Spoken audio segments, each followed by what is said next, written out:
తెలుగు రాష్ట్రాల వ్యాప్తంగా ఉన్న సంక్షిప్త వార్తలను ఇప్పుడు స్పీడ్ న్యూస్ లో చూద్దాం.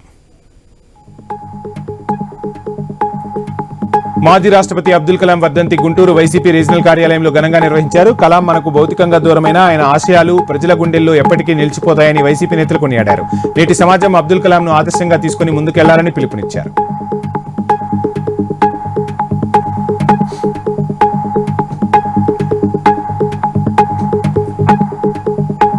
నిజామాబాద్ జిల్లాలో శ్రీరామ్ సాగర్ ప్రాజెక్టు జలకలను సంతరించుకుంటుంది. గత 3 రోజులుగా కురుస్తున్న వర్షాలకు ఎగువ ప్రాంతం నుండి వరద నీరు పోటెత్తడంతో ప్రాజెక్టు నిండుకుండలా మారింది. ప్రాజెక్టులోకి నీటి ఉధృతి పెరగడంతో ఆయకట్టు రైతులు ఆనందం వ్యక్తం చేస్తున్నారు.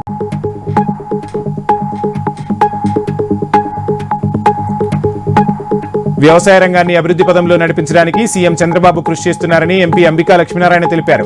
గుంతకల్లు మార్కెట్ యార్డులో నూతన పాలకవర్గ ప్రమాణ స్వీకార కార్యక్రమం ఘనంగా జరిగింది. ఈ కార్యక్రమంలో ఎమ్మెల్యే గుమ్మనూరు జయరాంతో కలిసి ఎంపీ పాల్గొన్నారు. మేడ్చల్ జిల్లాలోని పవిత్ర పుణ్యక్షేత్రమైన కీసరగుట్ట శ్రీ భవానీ రామలింగేశ్వర స్వామి వారిని ఎంపీ సంతోష్ కుమార్, ఎమ్మెల్యే మల్లారెడ్డి దర్శించుకున్నారు. గ్రీన్ ఇండియా ఛాలెంజ్ లో భాగంగా కీసరగుట్టపై మొక్కలు నాటారు.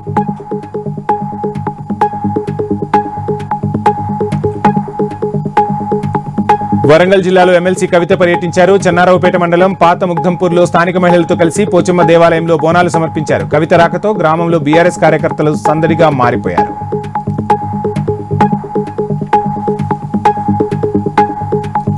బంగారు వరలక్ష్మి కానుక 3వ లక్కీ డ్రా ఈ నెల 28వ తేదీన గోకవరంలో ప్రారంభిస్తున్నట్లు విశ్వ హిందూ ధర్మ పరిరక్షణ రామసేన అధ్యక్షులు కంబాల శ్రీనివాసరావు తెలిపారు. మహిళా భక్తుల్లో హైందవ చైతన్యం తీసుకురావాలనే సంకల్పంతో ఈ కార్యక్రమం నిర్వహిస్తున్నామని వెల్లడించారు.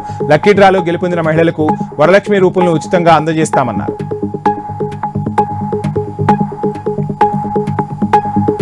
శ్రీకాకుళం జిల్లా ఎచ్చెర్ల నియోజకవర్గం రణస్థల మండలంలో మారువాడలో మాజీ ఎమ్మెల్యే కిరణ్ కుమార్ ఆధ్వర్యంలో బాబు షూరిటీ మోసం గ్యారంటీ కార్యక్రమంలో పాల్గొన్నారు. చంద్రబాబు పాలనంతా అబద్దాలు మోసాలతో నిండిపోయిందని విమర్శలు ఎక్కుపెట్టారు.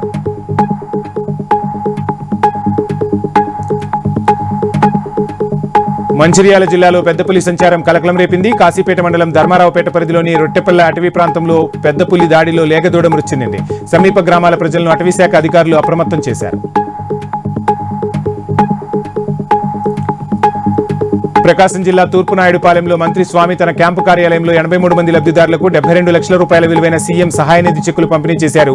సీఎంఆర్ఎఫ్ తో చంద్రబాబు పేదల ప్రాణాలు కాపాడుతున్నారని తెలిపారు. శ్రీశైల మల్లికార్జున స్వామిని బీహార్ మంత్రి నితీష్ మిశ్రా దర్శించుకున్నారు. ఆలయ మహద్వారం వద్ద మంత్రికి ఆలయ ఏఈఓ హరిదాస్, అర్చకులు స్వాగతం పలికారు. దర్శనానంతరం అధికారులు స్వామి అమ్మవారి జ్ఞాపికను బహుకరించారు.